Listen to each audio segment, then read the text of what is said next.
बनावे में लेट होखेला नहीं तनको बलमया पसेट होखेला जदी खाना बनावे में लेट होखेला नहीं तनको बलमया पसेट होखेला के कहीं गो चुमावा प बहल जाल सहिया सखी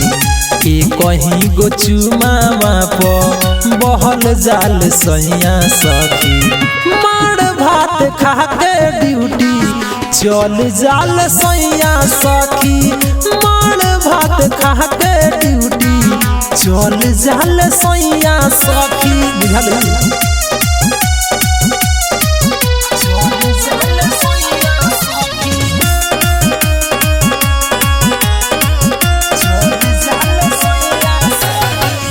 एक तो में सैया हमर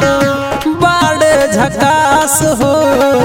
दूसरा में सैया के हमारा में बस सांस हो सखी लाखों में हमर सैया बाड़े निकला गेल जावा झुलफिया झारे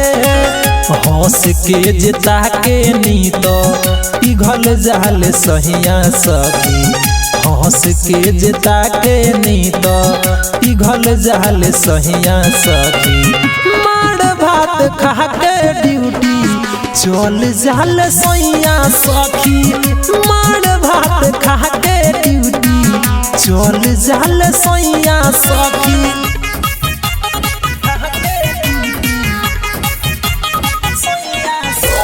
परफेक्ट रिकॉर्डिंग स्टूडियो मोतिहारी।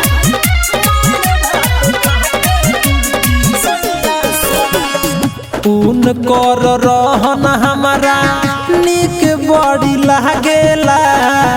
ओ सही न केहू के किस्मत जागेला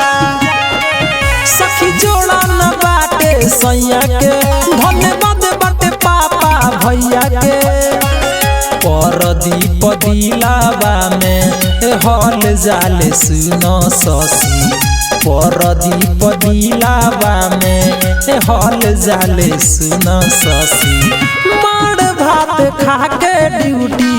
निकल जाल सैया सखी मार भात खा के ड्यूटी चल जाल सैया सखी जदी खाना बनावे में लेट होखेला नहीं तनको बलमया पसेट होखेला के कहीं गो चुमावा प बहल जाल सहिया सखी